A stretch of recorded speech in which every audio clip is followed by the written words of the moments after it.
बिस्मिल्लाहिर्रहमानिर्रहीम। Subject economics माशियात, class second year, government degree college for women, satellite town Bahawalpur.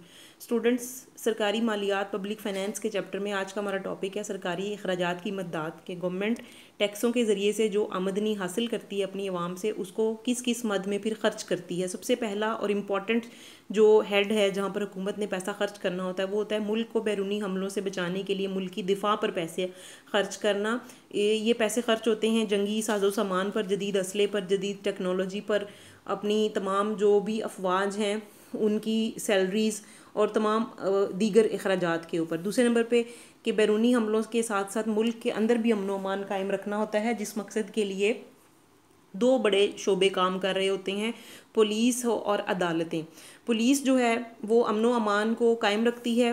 वो police चाहे general police हो जो कि हुकूमती सतह पर होती है, और दूसरे नंबर पर है सूबाई सतह पर होती है, और उसके साथ साथ प्लस एक ट्रैफिक पुलिस है जो ट्रैफिक के हवाले से शहरियों के जानो माल की हिफाजत के लिए काम कर रही होती है। ट्रैफिक कवानीन की पाबंदी उसने करवानी होती है।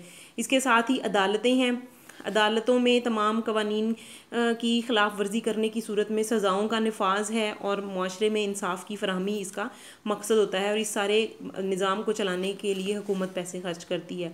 दीगर जो नज़्म नस्क है कि ज़िलई इंतज़ामिया है, सूबाई इंतज़ामिया और मरकज़ी सतह पर जो इंतज़ामिया है वो तमाम अपने किरदार अदा कर रही होती हैं, उनके ऊपर पैसे खर्च करती है हुकूमत। सेहत आमा है, ओवरऑल पब्लिक हेल्थ के ऊपर हॉस्पिटल्स हैं, बेसिक हेल्थ यूनिट हैं, रूरल हेल्थ सेंटर्स हैं, उसके अलावा डिस्ट्रिक्ट हेड क्वार्टर्स होते हैं, और डिविजनल लेवल के ऊपर जो बड़े हॉस्पिटल्स होते हैं, सिविल हॉस्पिटल्स हैं। ये तमाम जो हॉस्पिटल्स हैं इनके ऊपर ख़र्च आने वाले पैसे इनकी तामीर पर, इनकी मेंटेनेंस के ऊपर, मेडिसिन पर, तमाम डॉक्टरी और दीगर अमले के ऊपर जो पैसे खर्च होते हैं ये हुकूमत की तरफ से अखराजात हो रहे होते हैं।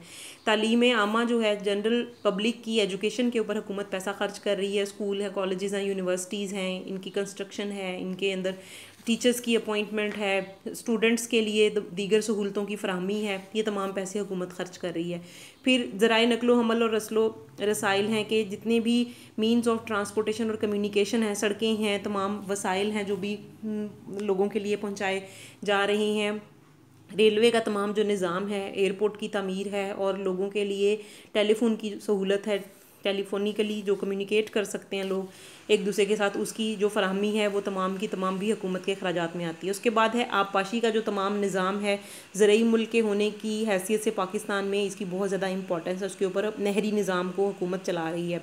फिर फलाही और समाजी खिदमात हैं जो गवर्नमेंट की तरफ से फ़राहम की जा रही होती हैं। डिफरेंट तरह के जो सेंटर्स हैं, ऑर्फन सेंटर्स हैं, ख़वातीन के लिए इदारे बनाए जाते हैं, और बेरोज़गारी अलाउंस लोगों के लिए, और दीगर जितनी भी पब्लिक पार्क्स और ऐसी सहूलतें फ़राहम की जाती हैं, पब्लिक लाइब्रेरियाँ हैं, ये तमाम चीज़ें गवर्नमेंट की तरफ से फ़राहम होती हैं। और लास्ट वन है कि सूद की अदायगी। गवर्नमेंट ने जो अंदरूनी और बैरूनी कर्ज़े लिए होते हैं उनके ऊपर सूद की अदायगी भी गवर्नमेंट के अखराजात में शामिल है। तो स्टूडेंट्स, ये अगर क्वेश्चन आता है 10 मार्क्स का क्वेश्चन आता है सरकारी अखराजात की मददात कौन कौन सी हैं, तो आपने उसमें ये सारे पॉइंट्स लिखने हैं। अलग अलग से भी किसी भी पॉइंट की डेफिनेशन शॉर्ट क्वेश्चन के हवाले से आ सकती है। नेक्स्ट जो हमारा टॉपिक है वो है टैक्सों की इकसाम। मेजर जो टाइप्स हैं टैक्सों की वो हम उसको दो तरह से डिवाइड कर देते हैं, बराह रास्त हैं और बिलवास्ता हैं, डायरेक्ट एंड इनडायरेक्ट टैक्सेस। फिर उसके साथ फर्दर कुछ और कैटेगरीज हैं। तो टोटल जो यहाँ पे हम डिस्कस करेंगे वो 5 इकसाम है।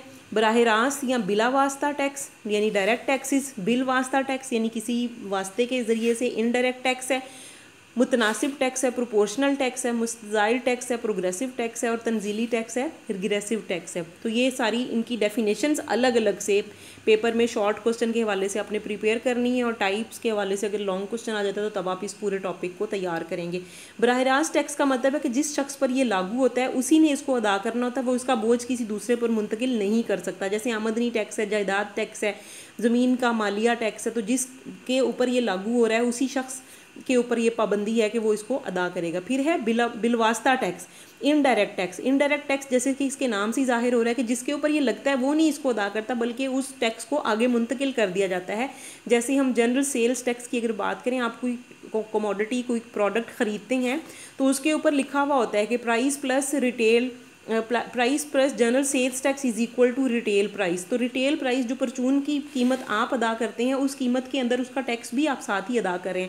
वो टैक्स एक्चुअली लगा तो प्रोड्यूसर के ऊपर था, लेकिन उसने उसको प्राइस में शामिल करके कंज्यूमर के ऊपर उसका बोझ मुंतकिल कर दिया है। इसी तरह से कस्टम ड्यूटी है और ये तमाम जो ड्यूटियाँ होती हैं इम्पोर्टर और एक्सपोर्टर के ऊपर लगाई जाती हैं, लेकिन वो उसको कीमत में शामिल कर देते हैं और एट द एंड उसका जो बोझ होता है वो सारिफ बर्दाश्त करता है, यानी उसका बोझ प्रोड्यूसर अपने कंज्यूमर्स पर शिफ्ट कर देता है, खुद बर्दाश्त नहीं करता, इनडायरेक्टली वो उनसे वसूल कर लिए जाते हैं। अब इसी बेस के ऊपर हम देखेंगे डायरेक्ट और इनडायरेक्ट टैक्सेस के अलावा जो उसकी टैक्स की कैटेगरी है उसको हम यहाँ पे डिफ़ाइन कर सकते हैं कि परसेंटेज या प्रोपोर्शन उसका क्या है। अगर टैक्स का परसेंटेज सेम रहता है, हम कहते हैं कि 10% पहले 1 लाख पे भी 10% है, अगले के ऊपर भी 10% है, उससे नेक्स्ट भी, उससे नेक्स्ट भी, अगर सबके ऊपर एक ही शरह से टैक्स लगाया जाएगा तो इसको हम कहेंगे प्रोपोर्शनल टैक्स। अगर आमदनी के बढ़ने के साथ परसेंटेज बढ़ती जाएगी, पहले 1 लाख के ऊपर 5% है, अगर किसी शख्स के पास 1 लाख और आ गए यानी उसके पास टोटल 2 लाख आ गए हैं तो उसके ऊपर टैक्स जो है वो 10% हो जाएगा। अगर किसी के पास 3 लाख आ गए हैं यानी अगले लाख से लेके उससे अगले अमाउंट तक उसके पास जो अमाउंट होगी तो उस अगली अमाउंट के ऊपर 15% है। अगर उसके पास मज़ीद पैसे होंगे उससे भी एक्स्ट्रा जो अमाउंट होगी उसके ऊपर 20% और उससे नेक्स्ट जो 1 लाख आएगा उसके पास उसके ऊपर 25% है। तो पहली लो अमाउंट आमदनी की जो कम मिकदार है उसके ऊपर परसेंटेज कम होगी। अगर उसकी मिकदार आगे बढ़ जाएगी तो उस इजाफी मिकदार के ऊपर टैक्स की जो शरह है वो भी बढ़ जाएगी। आमदनी बढ़ने से जो परसेंटेज बढ़ रही है इसको हम कहते हैं प्रोग्रेसिव टैक्स, मुतजायज टैक्स। फिर है तंजीली टैक्स, ये उससे उलट होता है, आमदनी बढ़ती है तो ये टैक्स कम हो जाता है और आमदनी कम होती है तो ये टैक्स बढ़ जाता है। इसका मकसद आमतौर पर अमीर लोगों से, ज़्यादा आमदनी वाले लोगों से ज़्यादा टैक्स वसूल करना है, क्योंकि जब उनके ऊपर कम शरह से टैक्स लगाया जाता है तो वो बहुत आसानी से टैक्स अदा कर देते हैं। अब हम ओवरऑल देखेंगे कि इन तमाम जो टाइप्स हमने टैक्सों की पढ़ी हैं, बराह रास्त और बिलवास्ता और तमाम, इनके कुछ फ़ायदे होंगे और कुछ नुकसानात होंगे। स्टूडेंट्स ये आपकी एक छोटी सी असाइनमेंट आप समझ लें कि आपने इसको प्रिपेयर करना है। ये आप अपनी बुक में से ये टॉपिक निकालेंगे और ये नंबरिंग में दिया हुआ है, आप इसकी बनाएंगे हेडिंग्स और हेडिंग्स बनाने के बाद फिर इसका कंपैरिजन करेंगे और आप देखेंगे कि दो जो उलट टाइप्स हैं जैसे बराह रास्त है और बिलवास्ता है, इन टैक्सों के एक के जो फ़ायदे हैं वो दूसरे के नुकसानात होंगे, एक के जो नुकसानात हैं वो दूसरे के फ़ायदे होंगे। तो इस टॉपिक को आपने खुद प्रिपेयर करना है और जैसे ही कॉलेज स्टार्ट होंगे, जब इस चैप्टर का टेस्ट होगा तो ये आप इसकी अलग से असाइनमेंट मैं आप लोगों से बनवाऊंगी कि आप मुझे रिटन फॉर्म में असाइनमेंट सबमिट करवाएंगे। आप चाहें तो अभी असाइनमेंट इसकी प्रिपेयर कर लें, रीडिंग करें इसकी अच्छे तरीके से, इनकी हेडिंग्स बनाएं और हेडिंग्स बनाने के बाद इसको अपने वर्ड्स में तहरीर करें इस टॉपिक को। बराह रास्त टैक्स के फ़वाइद, बिलवास्ता टैक्स के फ़वाइद हैं, इसी तरह से फ़वाइद भी और नुकसानात भी हैं। मुतनासिब टैक्स के फ़वाइद और उसके नुकसानात, मुस्तज़ायद टैक्स के फ़वाइद और उसके नुकसानात। तो इन तमाम का कंपैरिजन भी आ सकता है कि यहाँ सवाल इस तरह से भी आ सकता है कि फ़लाँ टैक्स के कोई से 4 फ़ायदे बताएं, कोई से 2 नुकसानात बताएं, इस तरीके से ये क्वेश्चन आ सकता है। तो आज का हमारा टॉपिक था टैक्सों की इकसाम की तमाम नाम और डेफिनेशन आपने तैयार कर लेनी है शॉर्ट क्वेश्चन के पॉइंट ऑफ व्यू से। और ये जो नेक्स्ट टॉपिक है इसको आपने एज असाइनमेंट प्रिपेयर कर लेना है रिटन फॉर्म में, और जब कॉलेज खुलेंगे इंशाल्लाह हमारी क्लासेस स्टार्ट होंगी तो आपने ये मेरे पास सबमिट करवाना है।